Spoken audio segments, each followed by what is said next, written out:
The Dead Hand, a disgusting, scary looking monster from the Legend of Zelda, the Ocarina of Time. Anyone who has played this game back in the day knows what a terrifying monster this is and what a surprise of a character design it was as well. And with the Legend of Zelda Tears of the Kingdom slowly approaching, I wanted to create this video and this drawing for one of the enemies and different enemies that I wanted to see come back, especially if there's going to be underground caves that you're going to be able to explore. And we all know that Breath of the Wild had a limited amount of enemies, so this time around, hopefully more and more cave dwelling enemies like this classic Dead Hand will make a triumphant surprise return. So as you watch me take this traditional sketch and then transfer it to Procreate where I digitally color it, let's have a conversation of why this type of enemy should return in the Tears of the Kingdom. So before we get started, my name is Ivan Florentino Ramirez. If you're new to my channel, hit the like button, ring the bell, leave a comment, subscribe, and let's get to it.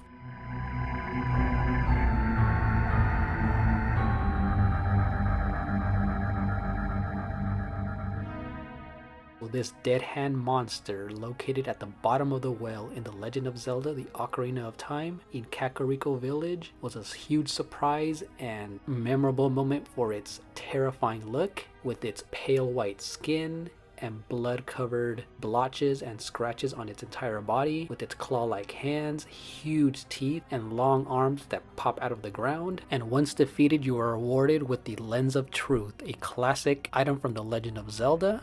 This was such a surprise and creative enemy design that never came back in any subsequent Zelda titles.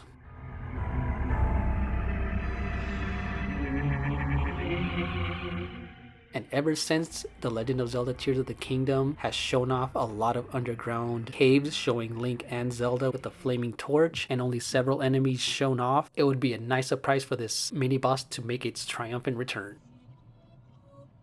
And this was just a very quick sketch that I created in my tiny sketchbook using Micron ink pens, Faber-Castell ink pens, and Prismacolor markers, all just in black and white and gray tones. This black and white art style is just one of those things that I like to do with this tiny sketchbook, because I just wanted to create this young Link and the Dead Hand and kind of see how imposing and scary it would be and how it was in the game facing it off. And I wanted Link to have his back turned and just staring at this hideous monster. And because I wanted to add some color to this, I went ahead and took a picture of it. I sent it to my iPad Pro and used the Apple Pencil 2 to digitally color this. And this gives me a lot of options to play around with colors, textures, and lighting as well.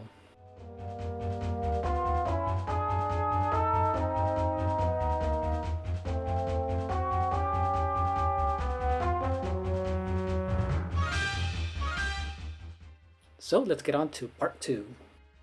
The convenience of going to digital is correcting anything that looks a little off when it comes to this small drawing that I did. So I went ahead and fixed the corners of the paper, fixed a little bit of imperfections using the clone tool. I can go really into detail by zooming in, cropping anything that I don't like, using the clone tool, the liquify tool to push anything in and out, making things bigger, and creating layers upon layers so that I'm able to experiment with the shadows, the lights, colors, and other textures independently from one another, and I can erase if mistakes are made or if I just decide to make any other changes.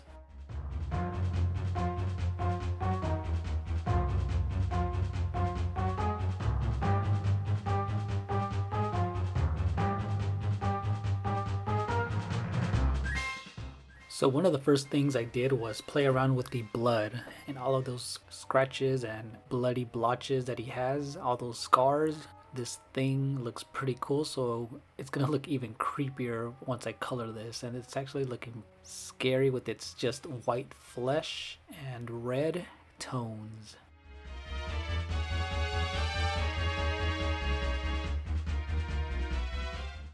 And I experimented with this zombie skin, normal skin, and this leather type of texture brush that's already in the Procreate app, and it just makes it look a little bit better and a bit more texture than just using a plain soft airbrush.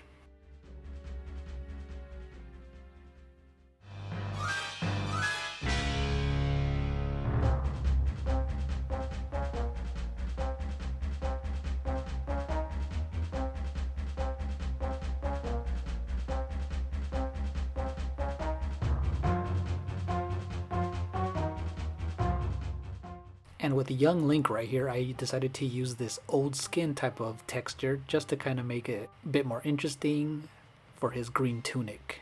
But I went ahead and used it almost all over his entire body, and just using different colors for his shield, his boots, his skin tone, and his hair. And what I saved for last was the skin of the Dead Hand. So all of you Zelda fans, do you remember watching this Dead Hand for the first time in the Ocarina of Time? Do you want it to come back? Comment down below if you have a specific enemy you want to return. As for me, I just want several different enemies and just a variety of them to be underground, in the sky, and on the land section of the game. Since it's going to be 3 tiers from what it looks like, it'll be really cool to have a variety of enemies at those 3 different levels.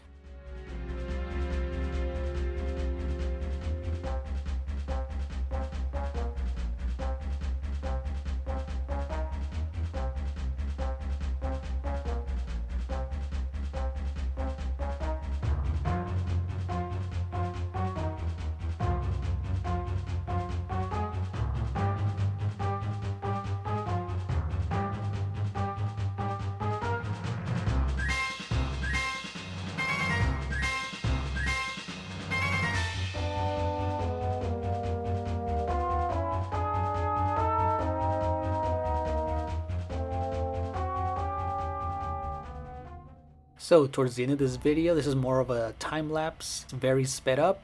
And one of the last things I decided to do was the background and foreground. And I decided to use the colors that were in the well of the game. So it's going to be a brown ground with a murky green tones for the background. And then, so it's going to have a very sewer-like look with the green and brown, but it just came out really well. Everything just came together. And I played around with different skin tones as well. And for the Dead Hand skin, I went over it with several brushes, and I used the different layers on top of it so I can play around with the shadows and lights as well. So yeah, thank you guys so much for watching my video, and there's a lot more Zelda related content on the way. So stay tuned and see you later. Bye.